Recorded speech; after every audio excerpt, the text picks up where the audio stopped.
Welcome back friends, I am Anjali, banking aspirant. So first of all, आज हर एक Indian के लिए बहुत बड़ा दिन है क्योंकि आज वोट्स के रिज़ल्ट आने वाले हैं और काउंटिंग शुरू भी हो चुकी है।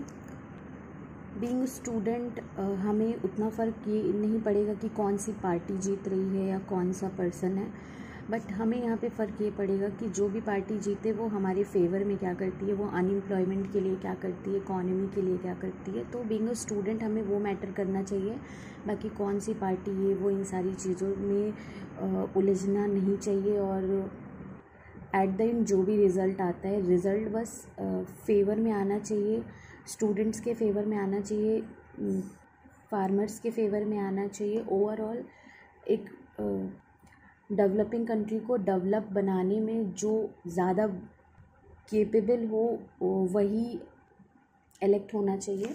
सो अपार्ट फ्रॉम दैट, मैंने बोला था कि मैं जून से अपना एसटी देना स्टार्ट करूँगी और मैंने स्टार्ट कर दिया था। मैंने जून से फर्स्ट जून से ही एसटी दी है रेगुलर, और मैंने मार्क्स शायद शेयर नहीं किए हैं। सो अभी मैं यहाँ पर मैंने जस्ट कंप्लीट किया है आरआरबी क्लर्क की ये वाली एसटी, और इसमें जितना मैंने एक्सपेक्ट किया था उतना नहीं आया। मैंने सोच रखा था कि मैं सारे क्वेश्चन अटेम्प्ट करूँगी, जो गलत होगा फिर वो होगा, बट मैंने 80 का टारगेट रखा था कि मुझे 80 एटलीस्ट क्लर्क में तो पूरा करना है ताकि मेरी स्पीड इम्प्रूव हो, बट नहीं हो पाया। और क्यों नहीं हो पाया उसके पीछे भी रीज़न ये है कि रीजनिंग में मैंने एक पज़ल नहीं कंप्लीट की थी। वो पज़ल में पढ़ा मैंने सही था, बट बनाने के टाइम मैंने एक गलती कर दी छोटी सी, अदरवाइज़ वो हो जाता।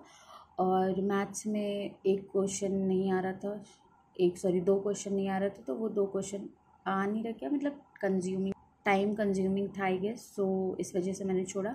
सो यहाँ पे रैंक मेरी ठीक है, बट मुझे ये रैंक ट्राई करनी है कि ये 3 डिजिट्स में हो जाए, जो मेरा हमेशा टारगेट रहता है। और स्कोर्स ये रहे। मेन यहाँ पे मैं एक्यूरेसी और परसेंटाइल पे ज़्यादा फोकस करती हूँ। सो एक्यूरेसी और परसेंटाइल ठीक है, हमेशा मेरी ये कोशिश रहती है 95 प्लस रहे। पीओ में तो अभी नहीं हो पा रहा है, बट क्लर्क में मेरी कोशिश रहती है हो जाए, और मोस्ट ऑफ द टाइम हो जाता है। सो ये रहा मार्क्स का ब्रेकअप। यहाँ पर टाइम अगर मैं बताऊँ तो रीजनिंग में मैंने कंपैरेटिवली कम टाइम लिया है और मैथ्स में ज़्यादा मैंने टाइम दिया है। रीजनिंग में वो वाला पज़ल नहीं हुआ था तो मैंने छोड़ दिया था कि मैं बाद में टाइम बचा के कर लूँगी, बट बाद में टाइम नहीं बचा। सो रीजनिंग में मेरे जो 2 गलत हुए हैं, एक तो ये सिलॉग है मैंने देख लिया, और दूसरा ये वाला है। सो ये देख लेंगे क्या गलती हुई, कुछ सिली सी मिस्टेक हुई होगी इसमें। बाकी जैसा मैंने बोला था, मैंने एक पज़ल छोड़ी है तो वो 5 क्वेश्चन उस पज़ल के ही हैं, और मैथ्स में 2 क्वेश्चन मेरे जो छूटे हैं। सो लेट्स सी कौन से 2 क्वेश्चन हैं। एक क्वेश्चन ये रहा। ये क्वेश्चन मैंने सॉल्व कर लिया था, बट इसका जो आंसर मेरा आया था वो इसमें नहीं था, सो मैंने मार्क नहीं किया। एंड अगेन सेकेंडली इसमें भी यही चीज़ हुई थी, बन गया था, बट मुझे सोल्यूशन जो मिल रहा था वो नहीं था ऑप्शन में, और नन ऑफ दीज मुझे लगाना ठीक नहीं लगा क्योंकि मेरा रेशियो बहुत वियर्ड से आ रहा था। सो ये भी मैंने छोड़ दिया।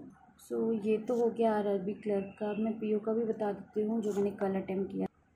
सो ये रहा। आई डोंट नो इसमें अटेम्प्टेड टुडे लिखा हुआ है, बट ये मैंने कल किया था। सो इसमें मेरा रैंक उतना अच्छा नहीं आया है और मार्क्स भी कुछ खास नहीं आए हैं, बट जो यहाँ पे इम्प्रूवमेंट वाली चीज़ है वो ये है कि मेरी एक्यूरेसी यहाँ पे सही है और परसेंटाइल पहले से थोड़ा सा सही हुआ है। सो अभी मुझे पीओ पे ज़्यादा वर्क करना है क्योंकि मेरा पीओ में अटेम्प्ट भी उतना नहीं जा रहा है और दूसरा परसेंटाइल भी कम जा रहा है। सो और मैंने क्लर्क का फर्स्ट जो दिया था वो 2 जून को दिया था, उसमें मुझे 66 मिले थे, तो मार्क्स मुझे उतने सेटिस्फैक्ट्री नहीं लगे थे। और इसके बाद ये मैंने लाइव मॉक दिया था, पीओ का था, इसमें भी मुझे कुछ खास मिले नहीं थे क्योंकि ये थोड़ा डिस्टर्बेंस के साथ हुआ था, तो वैसे भी नहीं सही होना था।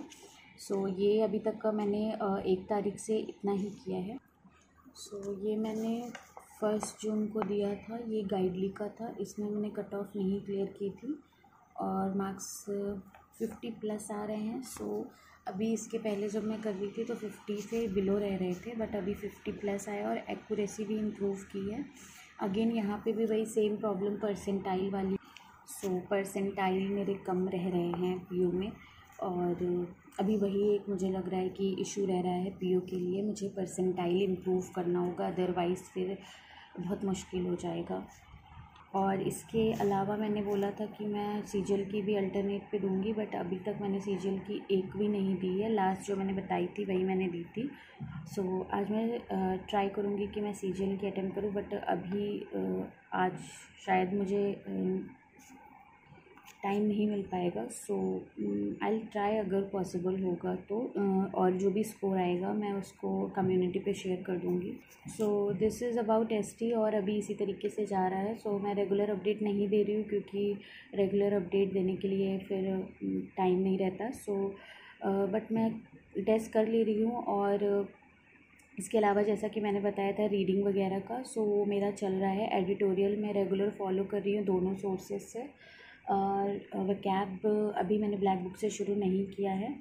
बाकी जीए भी मैंने अभी नहीं किया है। लास्ट मैंने जब किया था प्रीवियस ईयर, तो उसी के बाद से अभी मैंने नहीं किया है। मतलब अभी 1 जून से मैं बात करूँ तो 1 जून से मैंने नहीं किया है। मैंने 1 जून से सिर्फ एसटी की है, थोड़ा इधर उधर सोर्सेज से प्रैक्टिस किया है, और रीडिंग वगैरह भी मैं थोड़ा फोकस कर रही हूँ। सो अभी ऐसे ही चल रहा है।